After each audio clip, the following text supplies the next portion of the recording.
done for a while. I got a chance to celebrate with my kid. Missed out on 22 years, so I took an extra moment to do that. And I want to publicly thank all the people that have been. I mean, we all know exactly where Steven's at in the situation and why he's here. But if you're a parent,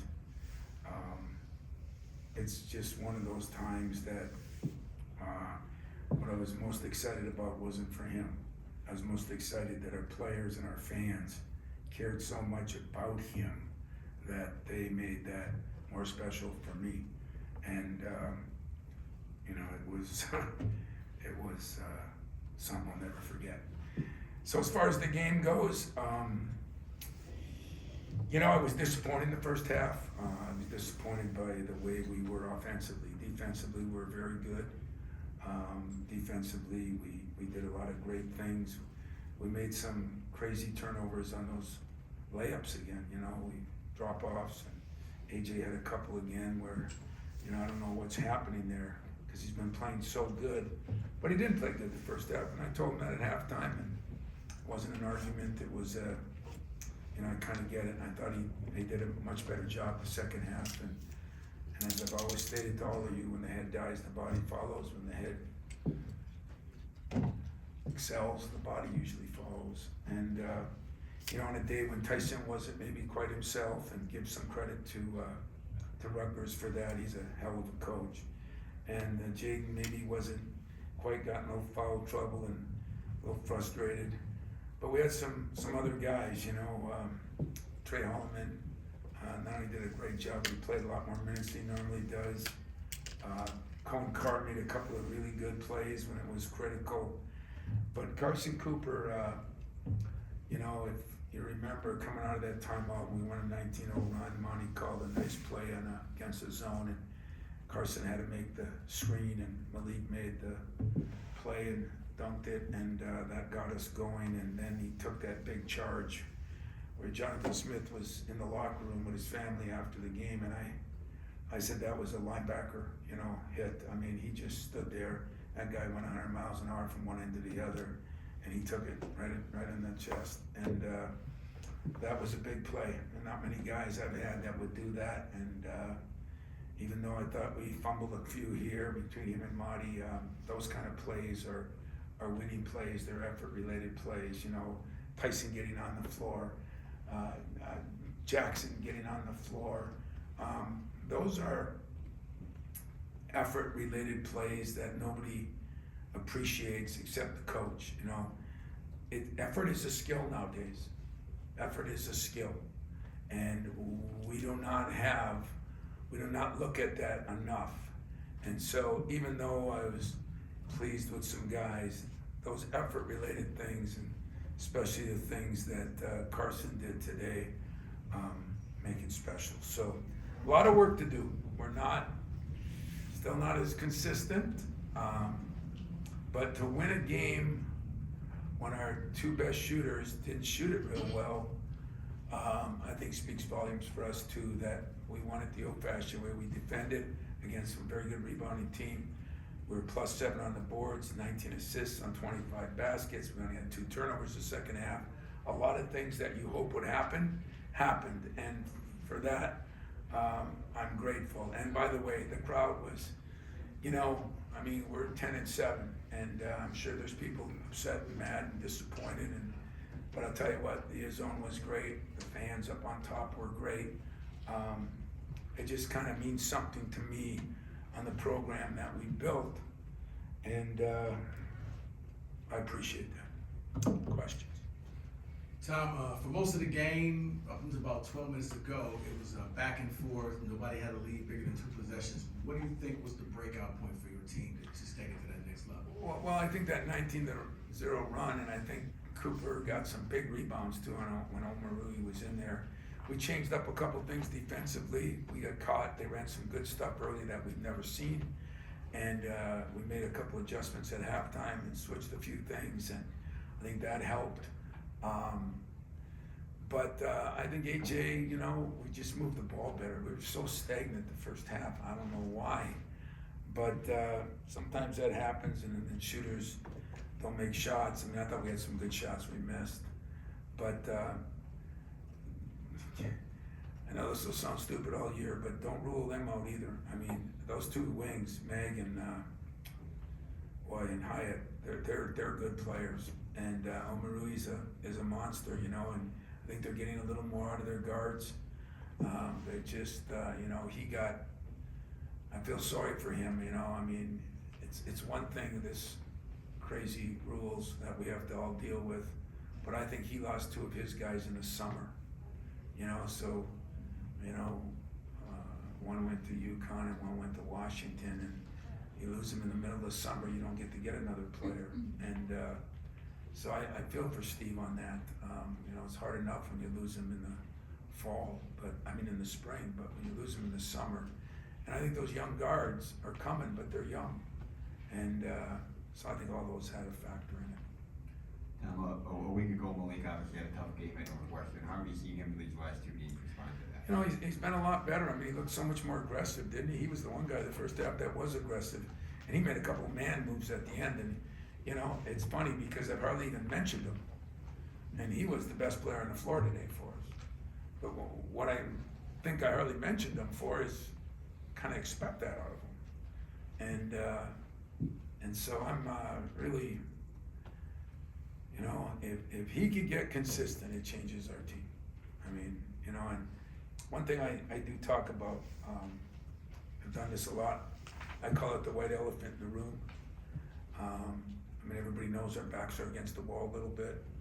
You know, everybody knows when we were missing all those shots at the beginning of the year, you know, I was getting phone calls from everybody in America, emails, you know, well, don't talk to your team too much, then they'll get nervous. I'll talk to your team more. And, you know, all those things are, you know, I deal with the white elephant in the room. I walk in there and say, we're not shooting very good from the free throw line. And I say it with a lot different language than that. We're not shooting very good from the 3-point line. You know, we better get our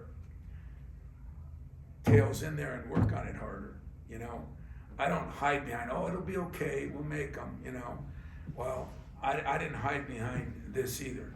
I mean, we all know our backs are against the wall. But in my career, my back's been against the wall more than a couple times. And sometimes you really find out about people when your backs are against the wall. And for me, it just means I'm gonna work harder. I'm gonna spend more time. I'm gonna grind it more. And I think for them, they learned today, we weren't very good offensively. We were stagnant. We won a game defensively. We made that run. It was a 19-0 run. It really was our defense, not our offense. So I think that bolds volumes for everything. And I thought the crowd really helped us in that stretch. I mean, can't tell you what those things mean, especially to me. Tom, you said you took a little time being the dad, congratulating your son. So let me ask you what your coaches had on to evaluate a player who's been a senior, finally gets his first points. It's a 3-point play and he finishes the free throw. Just talk about that from a coaching standpoint and the guy that's been around and can kind of go out on that. Well, I'm not gonna lie to you, I was a little nervous, you know, because I see that look in his eye and then I hear my players yelling, shoot it, and this is, I don't even think he checked in yet. Okay, that's how much they want him to score a bucket, you know, and I look down at them and they just laugh at me now because they know one time with a minute left, he's gonna do what he wants to do, and he probably deserves that for all the times I wasn't able to do the things with him. So it was actually a hell of a move, you know. He spins, threw it up there. AJ picked him up, threw him to Tyson. I think they thought he was the ball, you know, and it was pretty cool. Just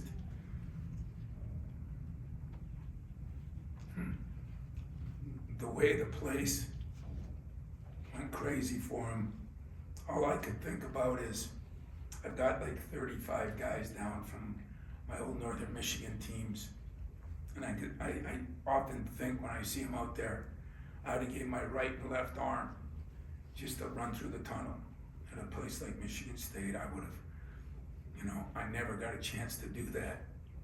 But you do get to, sometimes you get to live your own dreams through somebody else. And on this day, he was so damn excited that, it was made, it's actually his 5th year. He graduated in 3 and he's gonna finish his master's in 2, and it's his 5th year, and I didn't know if it would ever happen, because I didn't know if I'd be able to get him in again. And it'll just be something that his kids will look at. And I bet you there's a lot of people in the stands today that are gonna say, hey, my son, hey, my grandson, hey, my great-grandson. If he wanted to go out and stick it out, you better find one that dad's the coach to let him on the team. But, I think they'll all have something to kind of shoot for, and that's kind of what life's all about. So, it was great. Thank you. Thank you. Coach, coming off these last 2 Big Ten losses, what was your message to your team, and how much does this win do for confidence in the locker room? Well, my message is that's the white elephant in the room that I keep addressing. I just tell it like it is. I tell them, what I think we did wrong. I thought at Illinois we played a lot better. I went through. I go home. I look at film of all those games and when we lost and how we lost, and I try to bring that back to them. Now, we can't have these short runs. We can't do this and that. We can't take bad shots. I thought, one thing in that 19-0, we went on about a 7-0 run, and I brought him in the huddle, and I said, now here's where, when we got up on Illinois by 6, this is what we did. Took a bad shot, had a turnover, Some people will look at that and say, why are you bringing up that stuff? Well, I am who I am, and it is who I am, and that's the elephant that's sitting in the room. And I've always been a big believer that you better address the elephant, because there's a lot of people outside addressing the elephant that have no clue, how big the elephant is. So I said it right in the huddle, and then we just kept building on it, and that was encouraging. That's a step in the right direction. Now we got a few days. We got a team like Minnesota coming in who's much improved. Ben has done a phenomenal job with them. But you know what? I'm gonna enjoy tonight. I'm gonna go pull for my 2 favorite teams, the Packers and of course the Lions. I'm gonna pull hard for the Lions. I'm gonna try to figure out how we're gonna, as a basketball program, celebrate Martin Luther King Day. And then we'll get back to work and see what we can do in trying to string a few games together and learn from when we strung them together before, the goods and bads of that. Tom, you mentioned the 19-0 run, but with that, I think you guys held them without a field goal for about 7 minutes in that stretch, but then end of the first half, beginning, and those are 14 minutes. That's 14 minutes of gameplay without a bucket. Yeah, and that was an elite level performance, I thought, for your defense. And you know what, I did too. And I don't know if we always agree, but I agree with you on that. I thought that, we keep talking about defense travels. We were pretty good defensively at Illinois. We're rebounding the ball a little better. Those are 2 of the better rebounding teams. We are rebounding both of them. So are we making progress? Yeah. Is it fast enough for me? No. But I do think that they're starting to figure out, what they got to do, and that offense is going to click again. Because even today we shot 46, 48, 48 from the 3, and I thought, Jaden goes 3 for 6, and I thought he missed some wide open ones. Ty missed a couple. AJ missed a couple. So I think, we can play better, and we're going to have to play better if we're going to make a serious run. Coach, you guys obviously were clicking on all cylinders down the stretch in the second half, but in the first half, the Rutgers defense maybe gave you guys some fits. What can you say about what they did defensively? Well, Steve Peichel is, I said this since the day he came in the league. I think he's one of the best coaches in the league. His teams are tough. I know we're known for that. I'm not sure this team is still building on getting there, but they're like my early teams. They are physically tough and they have big bodies, and they're setting screens that are screens. They did a damn good job. They just missed some shots too, and so I look at him and I say, man, that's supposedly one of the lower teams in our league. Of course, so are we right now. But that team's going to give a lot of people fits, as it did Indiana, and it'll give more people fits. And if you ever played out at the rack out there, it's crazy. And but I think Pikel's a damn good coach. That's what I really like about that program, and I think he does it the right way. I really do. Coach, what does it mean for your players to have Jackson Cohen back over these last 3 games, and how do you think that can help your team moving forward? Well, I think, what we do is I'm excited to have Jackson back. The problem is trying to work him back in there now after 9 weeks off. And, but the more tools you have in the box, I guess the better chance you have, because who knows what'll happen this week, next week, the week after. Monty brings one dimension to that position. Coop brings another one. He can guard kind of different people. And Jackson brings another one. And so what I was able to do, and we still got to get a little better at this. We got to get, either Book or Jackson sometime at the 4, and certain teams we can do that. At Illinois we wanted to, we just couldn't do it with their lineup. We also, I think Cohen has got to play more 3 and 2 now that we got people back, and poor kid hasn't had a chance to really work on it. So we got plenty of things to work on. I think we'll take tomorrow and look at a lot of things and see if we can get those guys back. But the one thing I really enjoyed about Jackson, Marty, Coop, Book, they've all kind of pulled for one another, and last year, in my own mind, Jackson was trying to find himself here, coming from Utah. Those players have done to him what I think they did to Steven. I get mad at my team for a lot of things, but I really got good guys that care about each other, and that's going to go a long way. I just need guys that'll confront each other now. If we get some of that, we're going to start building a little bit more. One final one with Matt. One more? Yeah, hi. You have mentioned that consistency has been an issue with this team this season. What do you think what's it gonna take to get you guys to be able to build off this effort and kind of continue on and find that consistent play that you guys are looking for? Well, I think it's the one disappointing thing, right? Because consistency should happen with veterans. But, I always make excuses, I'm sure, to most people, but, I even look at Malik, I look at Jackson now. When you have 9 weeks off, just look at the NBA. You followed it, you worked it.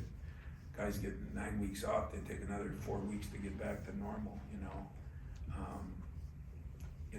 you want a lot out of Malik, but, he had an injury-filled junior year, and then he was out 5 months, and I just don't think we're just, and AJ's been good. I mean, I don't feel any different, and I pulled him in a minute and a half in the second half. I don't feel any different about what I told you last week. I mean, I just want to make sure that it doesn't go back the other way, because he was a lot better the second half. And why the first half, I don't know. I mean, he's not trying to miss layups. He's fumbled about 6 of them in the last 2 games, but his attitude, his demeanor with the rest of the guys has been awesome. I just think we need a little confidence. I think we've been rocked a little bit, when social media doesn't bother me, because I don't read it, but it does bother them. And I think people, I understand it. I understand the frustration of the fan, the gamblers. I understand it all, but I still say, whether we think so or not, everybody's fragile nowadays. Everybody is, everybody wants to be loved. Everybody wants to be cared about. And, the nice thing about not being on Twitter, I don't know if I am or I'm not, but when I lose, I'm educated enough to know I'm not. When I'm winning, I'm educated enough to know I might be. So I just look at it like that and try to help those guys get through it. And,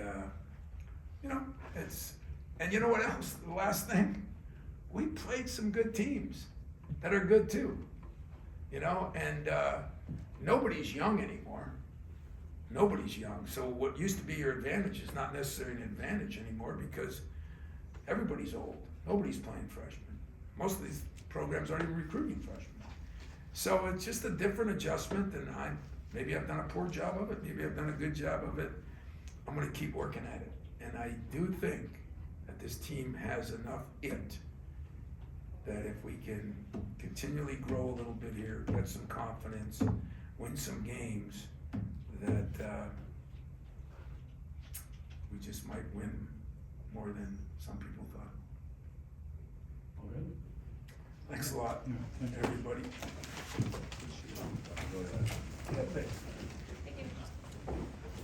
So perplexed as to how one moves for the Packers. I know. That was like the only thought in my head.